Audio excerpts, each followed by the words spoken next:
This is Mrs. Reister with your key for your turn number 2, checking your work with me. So in part A, I've got -5 and 9/10 plus -3 and 3/10 plus 11. I'm going to add my negatives together first. So I've got a total of -8 and 12/10, which I can simplify more to -9 and 2/10. So -8 and 12/10 is equivalent to -9 and 2/10. And then I'm going to add to that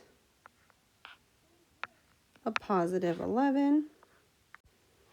So adding my +11, I've got a negative and a positive, so I'm going to look to the value with the greater absolute value, which is my positive, and then I'm going to subtract. So I'm going to take 11 minus 9 and 2/10.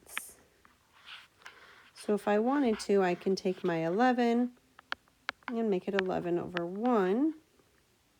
And then I can turn 9 and 2/10 into 92/10. I know I need to have a common denominator here, so I'm going to multiply this 11/1 times 10, which would be 110/10, which is again equivalent to 11. But then here it makes it a little easier to do the subtraction if I didn't want to just take my whole number here and subtract this way. So I can take 110 minus 92,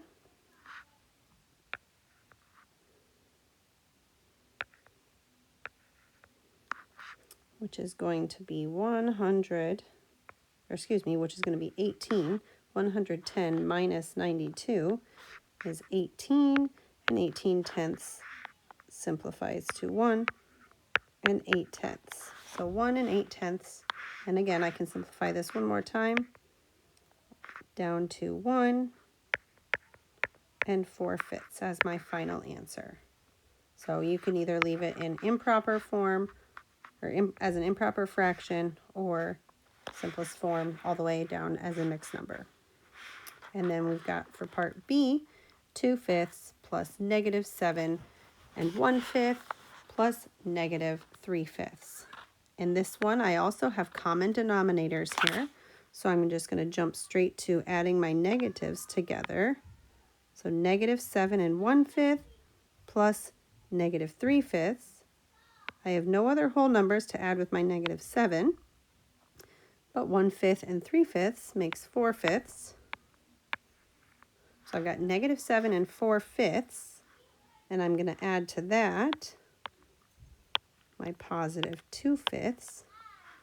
So I've got more negatives here than I do positives. So I'm going to subtract 7 and 4/5.